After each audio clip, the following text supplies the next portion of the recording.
एक बार की बात है, एक हलचल भरे शहर में माया नाम की एक महिला रहती थी। माया का हृदय दया से भरा हुआ था और करुणा की शक्ति में दृढ़ विश्वास था। उनका मानना था कि दयालुता का हर कार्य, चाहे कितना भी छोटा क्यों न हो, दुनिया में सकारात्मकता की लहर पैदा करने की क्षमता रखता है। एक सुबह माया एक भीड़ भरे पार्क में टहल रही थी जब उसने देखा कि एक छोटा लड़का बेंच पर अकेला बैठा है, उसके चेहरे से आंसू बह रहे हैं। चिंतित माया उसके पास गई और धीरे से पूछा कि क्या गलत है।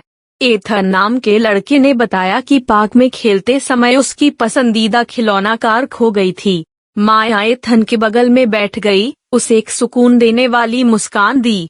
वह ध्यान से उसकी बात सुन रही थी, समझ रही थी कि खिलौना कार उसके लिए कितनी महत्वपूर्ण थी।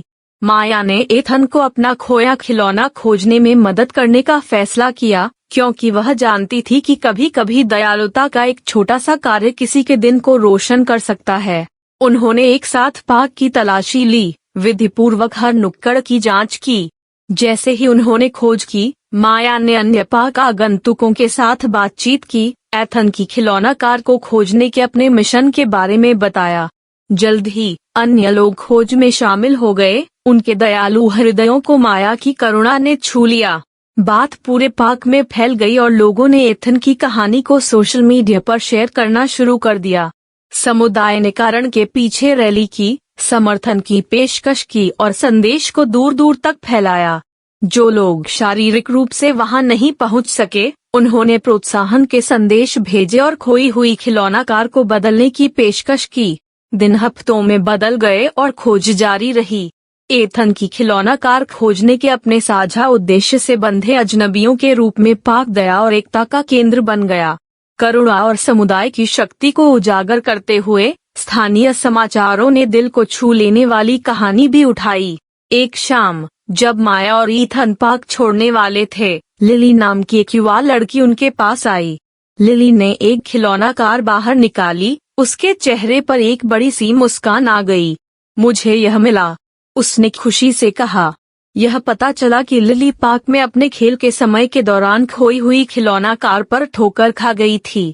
एथन की आंखों में खुशी के आंसू भर आए और माया ने उसे कसकर गले लगा लिया। उन्होंने जो दयालुता की लहर शुरू की थी, वह परम इनाम की ओर ले गई थी।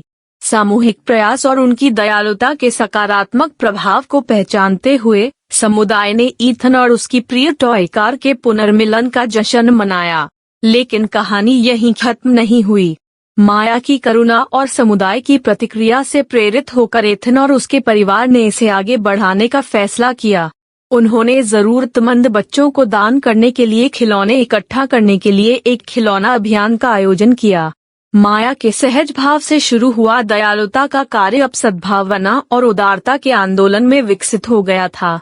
दया की शक्ति में माया के विश्वास ने वास्तव में एक लहरदार प्रभाव पैदा किया था। समुदाय एक साथ आ गया था और एथन की खिलौना कार की खोज के दौरान बने बंधनों ने उनके संबंध को मजबूत कर दिया था। लोगों ने अपने आसपास दयालुता के छोटे छोटे कार्यों पर ध्यान देना शुरू कर दिया और शहर एक ऐसा स्थान बन गया जहां करुणा और सहानुभूति पनपने लगी। माया की कहानी दूर दूर तक फैली हुई है, दूसरों को दयालुता के अविश्वसनीय प्रभाव में विश्वास करने के लिए प्रेरित करती है। उस दिन से अधिक लोगों ने दयालुता की लहर के दर्शन को अपनाया, एक ऐसी दुनिया का निर्माण किया जहां करुणा के कार्य आदर्श बन गए और प्रत्येक छोटे कार्य में सकारात्मक परिवर्तन की लहर पैदा करने की क्षमता थी।